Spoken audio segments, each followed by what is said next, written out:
কি লুটিপুটি খাইছিল তাৰ প্ৰমাণ এয়া। এই কলা ধন শ্যামকানু ঘৰলৈ ক'ৰ পৰা আহিল?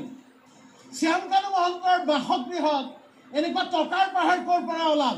কোন হয় শ্যামকানু মহন্ত? এটা বেপাৰী। শ্যামকানু মহন্তৰ আয়ৰ উৎস কি? নগদ ধনৰ উৎস কি?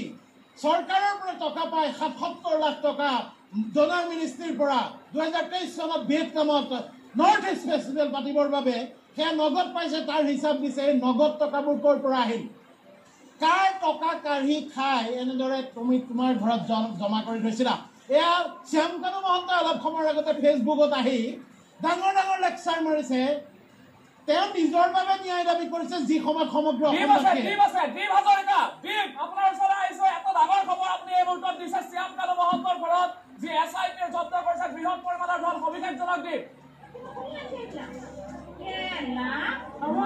দৃশ্যকচক ইতিমধ্যে আমি কৈছো যে 12:45 পৰা শ্যামকানু মহন্তৰ যি বাসগৃহ, গীতানগৰ যি বাসগৃহ, এই বাসগৃহত SIT এটা বৃহৎ দলীয় অভিযান চলাই আছে। আৰু এই অভিযানত ইতিমধ্যে আমি কৈছো ব্ৰেকিং নিউজ যে বৃহৎ পৰিমাণৰ ধন জব্দ হোৱাৰ তথ্য আমি লাভ কৰিছো, কিন্তু কিমান পৰিমাণৰ ধন জব্দ হৈছে এই মুহূৰ্তলৈকে স্পষ্ট হোৱা নাই। পৰৱৰ্তী সময়ত আমি সেই কথা স্পষ্ট কৰিব পাৰিম। কিন্তু আজি প্ৰায় 5 ঘণ্টা অতিক্ৰম কৰিলে SITৰ যি অভিযান, এই অভিযানত কিন্তু ইয়াতে দেখিবলৈ পোৱা গৈছে পুৱাৰে পৰা ইয়াৰে স্থানীয় যিসকল লোক আছে, মহিলাসকল, পুৰুষসকল ইয়াতে পুৱাৰে পৰা এনেদৰে ৰৈ আছে শ্যামকানু মহন্তৰ যি বাসগৃহ, সেই বাসগৃহৰ সন্মুখত যি এক কলংকিত অধ্যায়ৰ সূচনা কৰি গ'ল এইগৰাকী শ্যামকানু মহন্তই। জুবিন গাৰ্গৰ যি শেষকৃত্য সম্পন্ন কৰাৰ পাছত ৰাজ্যৰ চৌদিশে এতিয়া এটাই চৰ্চা যে শ্যামকানু মহন্ত বা সিদ্ধাৰ্থ শৰ্মাক কেতিয়া গ্ৰেপ্তাৰ কৰা হ'ব।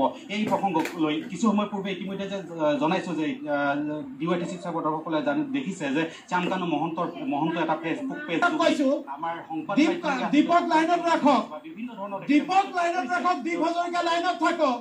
আমি যাব খুজিছোঁ সিদ্ধাৰ্থ শৰ্মাৰ বাসগৃহৰ সন্মুখলৈ, য'ত এই মুহূৰ্তত উত্তপ্ত পৰিস্থিতিৰ উদ্ভৱ হৈছে। অলপ সময়ৰ আগতে যিটো পৰিস্থিতিৰ উদ্ভৱ হৈছিল, সেই একেই পৰিস্থিতিৰ উদ্ভৱ হৈছিল।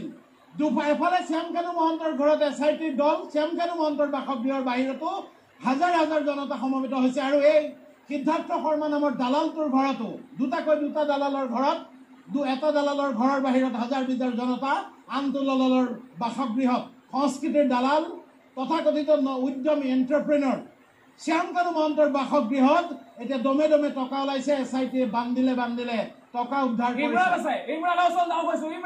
উত্তেজনাময় পৰিৱেশৰ সৃষ্টি হোৱা দেখা পোৱা গৈছে দতালপাৰা স্থিত সিদ্ধাৰ্থ শৰ্মাৰ বাসগৃহ।